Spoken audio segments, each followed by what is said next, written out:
دوستو آج ہم آپ کو ایک ایسے ملک کی سیر کروائیں گے جسے پاکستان کا دل کہا جاتا ہے۔ ایک ایسا ملک جو رقبے کے لحاظ سے اتنا بڑا ہے کہ اس میں کئی یورپی ملک سما جائیں۔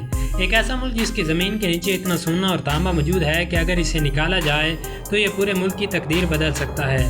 ایک ایسا ملک جس نے دنیا میں سب سے پہلے دانتوں کی سرجری کا علاج کیا، جہاں پتھر کے باریک اوزاروں سے دانتوں کا علاج کیا جاتا تھا۔ جی ہاں، ہم بات کر رہے ہیں بلوچستان کی۔ آج کی اس ویڈیو میں ہم آپ کو بلوچستان کے وہ راز بتائیں گے جن سے شاید آپ پہلے کبھی واقف نہ ہوں گے۔ تو چلیے ویڈیو کا آغاز کرتے ہیں۔ بلوچستان جو رقبے کے لحاظ سے پاکستان کا سب سے بڑا صوبہ ہے۔ حقائق تو یہ ہیں کہ بلوچستان کا کل رقبہ تقریباً 3,47,190 مربع کلومیٹر ہے، یعنی پورے پاکستان کا 44% حصہ صرف اسی صوبے کے پاس ہے۔ اس کے برعکس آبادی کے لحاظ سے یہ پاکستان کا سب سے چھوٹا صوبہ ہے، جہاں کی کل آبادی صرف 1.5 کروڑ افراد پر مشتمل ہے۔ اب ذرا بات کرتے ہیں اس کے نام کی۔ تو بلوچستان کا مطلب ہے بلوچوں کی سرزمین۔ جغرافیائی طور پر یہ خطہ اتنا اہم ہے کہ اس کے ایک طرف ایران کا بارڈر، دوسری طرف افغانستان اور تیسری طرف 750 کلومیٹر کا خوبصورت ساحل بحیرہ عرب موجود ہے۔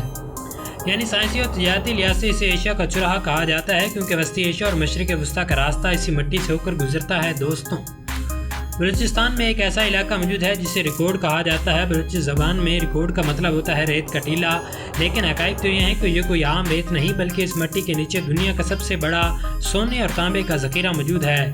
سائنسی اور جیولوجیکل سروے کے مطابق یہاں اتنا سونا اور تانبا موجود ہے جس کی مالیت 100 ارب ڈالر سے بھی زیادہ ہے۔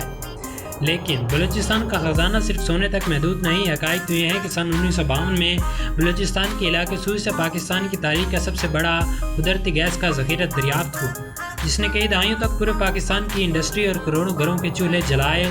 اس کے علاوہ یہاں قیمتی کوئلہ، کرومائٹ، ماربل اور لوہے کے بڑے بڑے ذخائر موجود ہیں، جو ملکی معیشت میں بہت اہم کردار ادا کرتے ہیں۔ دوستوں، اب ذرا بات کرتے ہیں بلوچستان کے دل اور اس کے دارالحکومت کوئٹہ کی، جسے پاکستان کا پھلوں کا باغ بھی کہا جاتا ہے۔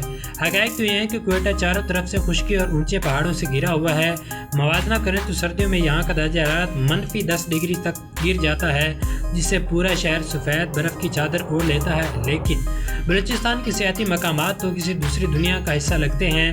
یہاں موجود زیارت کا علاقہ دنیا کے قدیم ترین صنوبر کے جنگلات میں سے ایک ہے، جہاں بابا قائد اعظم کی تاریخی ریزیڈنسی موجود ہے، اور اس کے ساتھ ساتھ ہنگول نیشنل پارک میں تو قدرتی طور پر چٹانیں ایسی شکل میں کٹی ہوتی ہیں جیسے کوئی محل ہو۔ یہاں پر مشہور پرنس آف ہوپ یعنی امید کی شہزادی نامی پہاڑی موجود ہے، جسے ہالی ووڈ کی مشہور اداکارہ انجلینا جولی نے جب دیکھا تو وہ حیران رہ گئیں، اور انہوں نے ہی اسے یہ نام دے دیا تھا۔ دوستوں، اب ذرا بات کرتے ہیں بلوچستان کی خواتین کہ اس منفرد اور شاہانہ سٹائل کی، جو دنیا بھر کے فیشن ڈیزائنر کو ہوش اڑا دیتا ہے۔ یہاں کی خواتین کا روایتی لباس صرف ایک کپڑا نہیں بلکہ آرٹ کا ایک ایسا شاہکار ہے جسے پشک کہا جاتا ہے۔ حقائق تو یہ ہے کہ اس پورے لباس پر ہاتھ سے اتنی باریک اور خوبصورت کڑھائی کی جاتی ہے کہ ایک ایک سوٹ کو تیار کرنے میں کئی مہینے لگ جاتے ہیں۔ دوستوں، اب ذرا بات کرتے ہیں بلوچستان کے سب سے انوکھے میرج کلچر کی، جس کی کچھ روایات آپ کو حیران کر دیں گی۔ عام طور پر دنیا بھر کی شادی میں لڑکی والے لڑکے کو جہیز دیتے ہیں، لیکن حقائق تو یہ ہے کہ بلوچ کلچر میں بالکل اس کے برعکس ہوتا ہے۔ یہاں کی ایک صدیوں پرانی روایت ہے جسے لباس کہا جاتا ہے۔ اس روایت کے تحت شادی کے تمام اخراجات اور لڑکی والوں کی طرف سے طے کی گئی ایک مخصوص رقم اکیلے دولہے اور اس کے گھر والوں کو ادا کرنی پڑتی ہے۔ موازنہ کریں تو باقی دنیا میں لڑکی والوں پر شادی کا بوجھ ڈالا جاتا ہے، لیکن بلوچ کلچر میں یہ قانون ہے کہ لڑکی کو عزت کے ساتھ لانے کے لیے لڑکا خود تمام ذمہ داری اٹھاتا ہے۔ یہاں شادی صرف 2 افراد کا بندھن نہیں بلکہ 2 بڑے قبیلوں کا ملاپ ہوتی ہے، جو پورے 7 دن تک جاری رہتی ہے۔ بلوچی شادیوں میں پورے قبیلے اور دور دور کے علاقوں سے ہزاروں مہمانوں کو دعوت دی جاتی ہے، جہاں لکڑیوں کی آگ پر پکنے والی روایتی سجی اور کڑھائی سے مہمانوں کی توازہ کی جاتی ہے۔ شادی کے آخری رات تمام مرد جمع ہو کر روایتی چھاپ رقص کرتے ہیں، جو ان کی طاقت اور یکجہتی کی علامت ہے۔ دوستوں، بلوچستان کا ذکر یہاں کے روایتی ذائقوں اور انوکھے کلچر کے بغیر بالکل ادھورا ہے۔